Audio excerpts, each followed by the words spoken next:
What's going on, guys? Yesterday, J.J. Watt announced he's signing with the Arizona Cardinals, but I thought it'd be fun to see what would happen if somehow, in a different reality, he decided to join an NHL team. I know on Twitter when he said, free agency is wild, Minnesota Wild tweeted at him with a pic of him in the Wild jersey, so that'd be kind of cool to play with that, put him on the Minnesota Wild, and see how good J.J. Watt would be if he played in the NHL. Some of you guys watching this might not know, but J.J. Watt's actually a pretty good hockey player. I've got some footage right here to show you guys. It's like 16 seconds long, but it shows you he can actually play hockey. So, I mean, obviously, is he NHL caliber? Probably not, but he is a world-class athlete, one of the best players at his position. At a certain point in time, you could argue, honestly, he might have been the best player in the NFL. So, looking at that clip there, you can definitely skate, decent hands, decent shot. And I found some other cool things when I was Googling J.J. Watt hockey. The first is he actually has an elite prospects page, so that was kind of funny. You can see a pic of him playing hockey as a kid. Also, he scored a goal on Brian Elliott in a charity hockey game. And like I said, when you're a world-class athlete, you're usually going to be at least decent at every other sport. Now, having said that, he definitely wouldn't be an NHL talent, but I do think he's got some skills. So,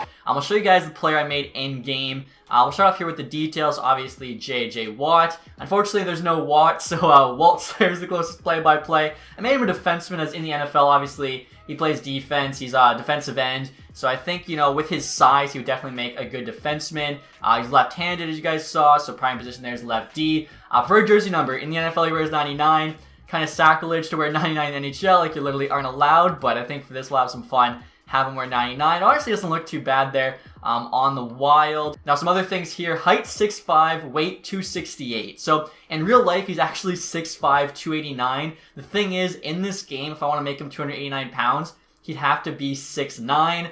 Unfortunately, there's really no way for J.J. Watt to just grow in height, but he definitely could lose some weight. So, we're going to pretend if he joins an NHL team, they tell me he's got to lose 20 pounds. Honestly, I think it's pretty realistic. You want to be a bit lighter for hockey, skating around the ice, whereas the NFL, especially his position, it actually benefits him being a bit heavier, as basically it makes him hard to move when he's battling in the trenches. Fighter sometimes. Birth year there, March 22nd, 1989, so I think he's 31, about to turn 32. He's from Wisconsin, so Minnesota's actually, pretty close to his hometown in Wisconsin. I feel like he'd definitely be joining either Minnesota or Chicago for a hometown team, but Minnesota's the one to tweet at him, so he's going to be joining the Minnesota Wild. And not only did the Wild reach out to him, guys, but I actually found this tweet from 2018 where J.J. Watt says how he grew up playing hockey in Minnesota, specifically Adina, Minnetonka, and Duluth, pretending to be Mike Modano. So I feel like if J.J. Watt were to join an NHL team, it would definitely be the Minnesota Wild. I'll show you guys his head here. I actually don't think that's too terrible. I didn't change anything other than picking a head. If you guys want to make J.J. Watt, it's head 157. I feel like the brows, or I should say like his eyes, the way they slant, it's definitely pretty close. And of course, just gave him the blonde hair there. So attributes, you guys might notice he's 72 overall. I think that's pretty realistic. 72 overall would make him like a low-end AHL player. But as you guys will see, he's a low-end AHL player with basically the best physical stats you can have. So at that point, I think it makes a lot of sense. So potential range there, low elite. I feel like in this scenario, he's basically chosen hockey over football. Dedicated, all his time to hockey. Low chance to be an elite player, as again, he is that good of an athlete. So speed 75, nothing crazy, but he could definitely skate in that video. Body checking 99. His size was literally off the chart, so I think body checking 99 is pretty fair. Endurance 75. In the NFL, you do one play, stop, or hockey, obviously, a full shift, then a rest. A full shift's a lot longer than a single play. Puck control there, 75. It didn't look too bad, like I said in that video. Didn't really see him do much passing though, so put it at 70. Slap shot power there, 85, again with his size. I think that's pretty realistic. Actually, he's only 70 though. Wrist shot power, 80. Didn't look too strong, that wrist shot power, but not bad. A bit more accurate there though, we had at 75. Agility, I actually have higher than his speed is in that video. His side to side looked pretty good, but I feel like he's just a bit too big to be that fast. Strength, 99. Again, the dude is huge. I don't think anyone will argue that. Acceleration, 75. Balance, 90. So this one, it's tough to kind of grade, honestly, because he's probably not, as good a skater as an NHL player in terms of having that really high balance. But the balance stat also has a lot to do with how hard it is to push you off the puck. I don't think anyone's pushing J.J. Watt off the puck. Like, he's a decent enough skater that can kind of, hold his ground. And then with his size, he's not going to get moved. So that's why I have the balance so high there at 90. Face-off, 60. Again, with his size, he could probably lean into some guys and just win face-offs that way if he wanted to. Durability 75. Obviously, if you guys know anything about J.J. Watt in the NFL, he definitely has some injury issues. Deking 75. Again, his hands didn't look terrible in the video. Aggressiveness there 99. He's a football player. In football, you have to be aggressive, especially his position. You're going after the quarterback pretty much every single play, trying to sack him. Give me 99 aggressiveness. Poise there is also 99. So the poise stat, if you guys don't know, has a lot to do with kind of how your player reacts to situations in game. A big one is hit. So like if you have a small player who's constantly getting hit throughout the game and he doesn't have a very good poise stat, he's going to become worse throughout the game. So he'll be more timid going to the corners, things like that. JJ Watt, you could hit him 1,000 times in the game. He's literally a professional NFL player. You are not going to be intimidating this guy. That's why his poise is 99. Hand-eye, 70. Again, I'm sure it's okay. Shot blocking, 95.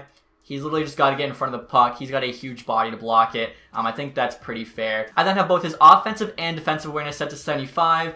They're like decent, but nothing crazy. It's pretty equal, honestly, to like a CHL player. Thing you gotta remember is JJ Watt's 31, the CHL player's like 15, so they're going to get better. So I don't think it's too unrealistic. Discipline there, 80. I feel like he'd be decent discipline. Fighting skill, 99. So I've actually never seen JJ Watt get in a fight, and because of that, I am gonna lower it to 95. But I'm not gonna lower it any more than that, as if I had to put my money on a fight between JJ Watt and someone else, I'm not betting against JJ Watt. So I'll leave it at 95. I think that's still pretty fair. Stick checking there is final stats, 75. Again, I think, he's like a decent enough player. 75 is fair. So him being a 72, like I said, would kind of put him on par with an AHL player. But you have to remember, that's with his physical stats being basically perfect. If it wasn't for that, he'd be in the 60s, which, again, I think kind of realistic if you were to go off and play like in some random European league. Also, shot style here. I actually watched that video of his shot. Not sure what's going on in the bottom there. And I think that shot style 16 is pretty realistic with his leg coming back. So if you guys want to make JJ Watt for yourselves, just want to make sure you can kind of see all the customization options I'd use. So next year, guys, we're jumping into the franchise mode. I'll show you Minnesota Wild's lines with JJ Watt added to the team. Forward group, we actually got lucky. Some really good chemistry there. Defensively, the top four hasn't changed. Suter, Spurgeon, Dumba, Brodin, but we have Watt on the bottom pair playing with Ian Cole. Both left-handed, but I figured Watt's a little bit worse, so I'll probably give him the strong side, help him out a bit. In terms of the special teams, so I actually didn't even do this, but the game gave JJ Watt the first PK, as well as the first 3-man PK. So he should be getting a decent amount of ice time. I just get a -1 on the 3-man, but I couldn't get better than that. +1, though, on the regular penalty kill. And I think I totally forgot to mention as well, but he gets a +1 on his regular D pair with Cole. So he'll be playing like a 73. It's still obviously not the greatest, but it's really not terrible. Next year, I actually want to jump into a game and, try playing with JJ Watt. And I feel like it should be a lot of fun. Alright, guys, so I got JJ Watt out on the ice here in a preseason game against Chicago. He actually just intercepted it. Basically, I just want to see what it's like with him on the ice. Okay, he is huge. You can see he's definitely a force, 6'5". What is he, 268, and that's after he lost 20 pounds. Coach said he was, coming in too heavy. I'm thinking he got like the Jeff O'Neill treatment, if you guys ever listened to Overdrive. Alright, let's try to get him a shot on net here. He's got that 85 power, only 70 accuracy, but still not too bad. Let's see. Let's lay a hit. Oh, he's too slow. Still lays a hit, a little late, but that's okay. Nice save. I'm basically just going to be forcing the puck to JJ. Oh, I don't know who 13 is. We absolutely rocked him. Let's try a stretch pass. Hits Johansson, not bad. Can we get a point from here? Parise on the JJ Watt with his first NHL point. At least me controlling, not bad. Alright, guys, we got JJ Watt with it here again. Somebody's on him, but like he's just too big. You're not bumping him off this puck. Ooh, I don't know who that Kirby Dach comes in and lands a big hit on JJ Watt. I mean, Kirby Dach's pretty big too, so yeah, I guess he wouldn't be scared of JJ. Especially, Watt's probably not quite as intimidating on skates as he is on a football field. Running at you. See if we can get him another one here. I think this is Greenway on it. Come on, get to that point. Let's go. Little pass to Cole. Almost had... Ooh, that one actually bounced back. Little breakout. Come on. What? Foligno, he hits him. I don't know how he got him. Hit Foligno with the spin to Rask. That would have been nasty. Alright, guys, we got JJ back out there again. Seeing him wearing number 99, honestly, it's somehow weird and not weird at the same time. Because, it is his number. Oh my gosh. Not a bad shot there. Comes in, skates. Like, you just see...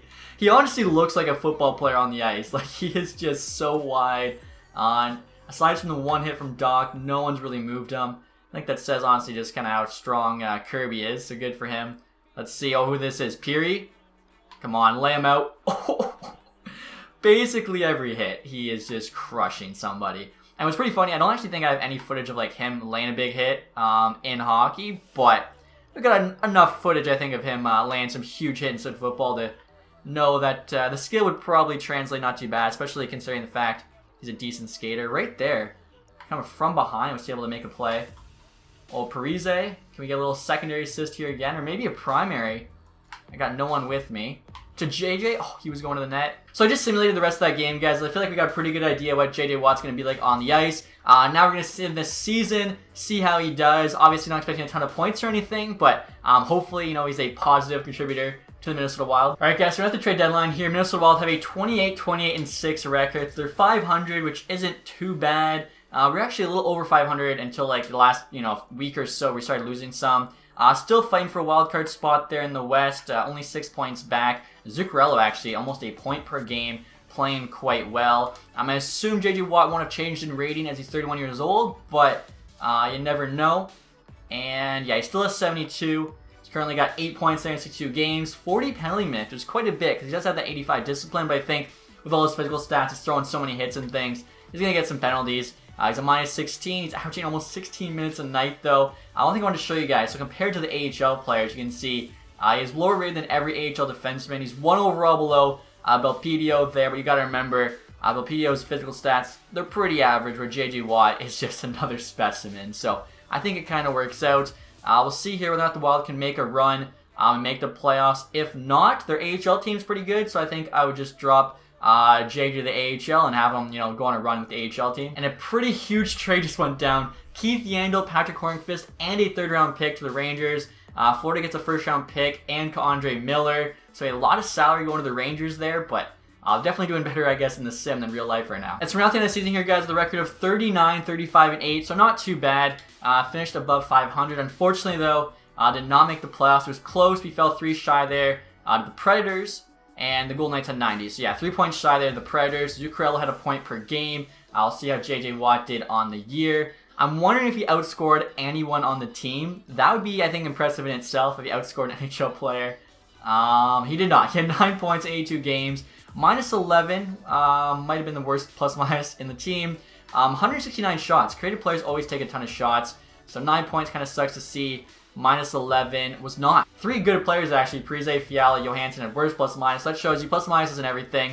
Penalty minutes, he had the most with 59. Dumbo only 2 minutes behind him there with 57. Shooting percentage though was 1.8. So that's a very low shooting percentage. 85 power, 70 accuracy. He honestly got pretty unlucky. Like, shooting percentage, 1.8. I think, yeah, 18.8 there for somebody. Ryan Suter, 4.7. He is a D-man. He's shooting from further. Also, he took a lot of shots there with 169. I mean, again, he's not NHL caliber, so is that shooting percentage accurate? Maybe. He didn't score any shorties, unfortunately. Nor did he ever have to take a face-off. 117 hits. Did not lead the team in hits, surprisingly. Spurgeon doesn't really hit that much. What's Spurgeon? Yeah, it's 85 body check, nothing crazy. Dumba, Suter, Greenway all had more hits than JJ Watt. I'm honestly really surprised because, again, his 99 body check, 99 strength.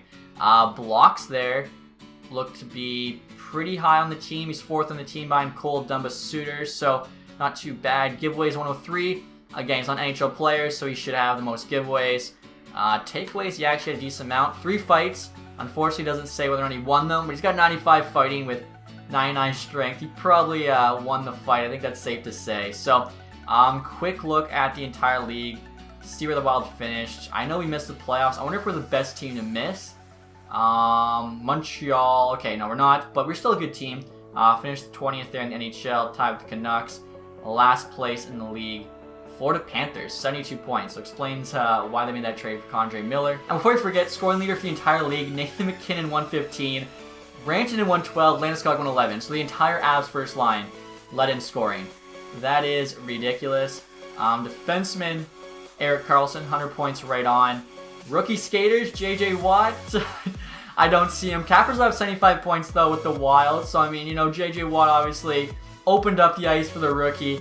No one's gonna mess with Kaprizov while JJ's out there, or even on the bench because they know they have to answer to him. So like I was saying, if our AHL team made the playoff, which they did, I'm going to send JJ Watt to the AHL now and see if he can maybe go on around with them. Next, you guys, giving you a quick look at the Iowa Wild lines. Matthew Bold, you can see, best player on the team for sure on that first line. They also got Marco Rossi on the second. Three of the 4 forward groups getting a +1 defensively. So we got Hunt and Susi, who both are actually NHL caliber D-man. JJ Watt's actually on the second pair getting a +1.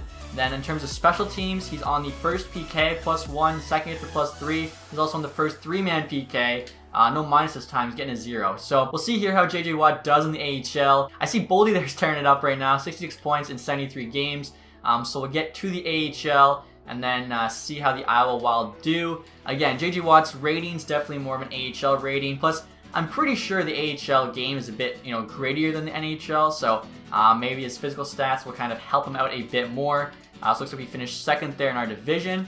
And the first round we have the Chicago Wolves. So Chicago again, good rivalry. Let's see what happens here in the first round. Hopefully they can get by them. 6-0 win, 3-2 OT win, 5-3 win. I mean, you add JJ Watt to the team, it doesn't lose a playoff game. Regular season, after adding him, they did go 1-1-1, but that's okay. Grand Rapids Griffins next. Obviously, the Red Wings AHL team. And they won the first 2. Oh no, then they lost the next 2. But luckily, we were able to win the next 2 after that. So, JJ Watt looks to be, I think, helping out the AHL team because they were good. Would they be doing this good? Who knows? They actually lose the first game in the conference final, win the next 2, 3, 4. They're now playing in the final against the Phantoms here. Okay, let's see what happens. We're 11-3 so far in the playoffs. 5-4 OT win, 3-2 OT loss. We'll have to check the stats afterwards. 2-1 loss, 4-2 win. So it's tied up 2-2. And we get a 2-1 win. So we just have to win one of these next 2 games. I'll send these period by period just in case, like, imagine JJ Watt got the game winner. How crazy would that be? Johnson there. Oh no, it doesn't look like, yeah. We did get a couple, but it's going to go to Game 7 here against the Phantoms. This is, of course, the Flyers AHL team. And we're going to have to try and win this one away. First period, we're up 2-1. Boldy, Johnson, they tied up 2-2. Resume sim here. Can JJ Watt be the hero? He only had 9 points in the NHL, but I believe in him. Come on, he's not on the power play. But maybe he can score even strength here. Come on. Route treating them by quite a bit, honestly. 2.5 minutes to go. Looks like we're going to OT. And we are. Sim period. Come on, I want to see JJ Watt with the OT Calder Cup winning goal. Second OT. Are you kidding me? All of that. And we lose it. But still, I think the team made it all the way to Game 7 Calder Cup final with JJ Watt on the team. Not too bad. And check this out, guys. In the playoffs, Boldy was the leading scorer with 28 points. JJ Watt had 15. 7 goals, 8 assists. I'm surprised he had that many goals. Shooting percentage there, 6.9%. Nice. Definitely a lot higher than his 1.8 or whatever it was in the NHL. I didn't score a goal, obviously, in Game 6 or Game 7, but he was definitely a big contributor in those playoffs. He had as many points as Marco Rossi and more goals. That's pretty insane. I didn't really think he was doing much just because of the 2 games he looked at. 28 penalty minutes, looks to be the most on the team, but definitely the heart and soul of this team. He put up 15 points. He had 28 penalty minutes, so he's getting, mixed up in things. 3 game winners. Unfortunately, couldn't find that game winner in Game 7. He actually had a power play point. He's not on the power play, so maybe, I don't know, somehow he subbed in. He was on the ice a ton. Let's see, did he get any fights? 50 hits, 37 blocks. No fights, though, so no one really wanted to fight with JJ in the AHL. I can't believe how good he did. 15 points, 21 games. That's awesome to see. So we'll send him the awards now, see if maybe he won an NHL award. I'm thinking really Bill Masterton, the only one he has a chance at, but you never know. Calgary Flames here win the draft lottery, picking first overall, which gives them the right to, who knows really, because I'm still not sure, what player's going to be picked first overall. New York Islanders there win the Stanley Cup. So taking a look at the awards, individual. We already know McKinnon's cleaning up, Carlson there. Kaprizov did win the Calder, Barzal, Conn Smythe. Islanders honestly don't win the Cup that much. That's kind of cool to see. Some of their guys did get a boost in ratings, so I'm sure that helped. Pellich now actually has a decent one. Vasilevsky, Vezina. He also got William M. Jennings. Nemeth, Bill Masterton. So that was the one award I thought JJ maybe could win. Sharks coach there, Jack Adams. Maurice Richard went to Sagan. Taking a look at the AHL team awards next. Obviously, the Iowa Wild did win the Western Conference playoffs. JJ playing a big part in that. 15 points in 21 games. Pretty crazy, actually, just how good he did in those AHL playoffs. I think, his 99 poise. That's probably what it was, because everyone says poise is such a big factor in the playoffs. He's got 99. He's not getting intimidated. Even never played in the playoffs before. Caulfield there, most points in the AHL. Ob Cabell, MVP. Caulfield also had most goals and was the outstanding rookie. Looking to see. Okay, so MVP of the Calder Cup playoffs, Morgan Frost. Maybe somehow they give it to JJ Watt. They go, you know, he showed so much heart, we're giving it to him, but that is alright. So that's where we're going to end this video, guys. Hopefully you enjoyed it. I had a lot of fun with it. If you did, leave the thumbs up. If you're watching this and haven't subscribed yet, hit that subscribe button. And as always, guys, thanks so much for watching. Have a nice day. Goodbye.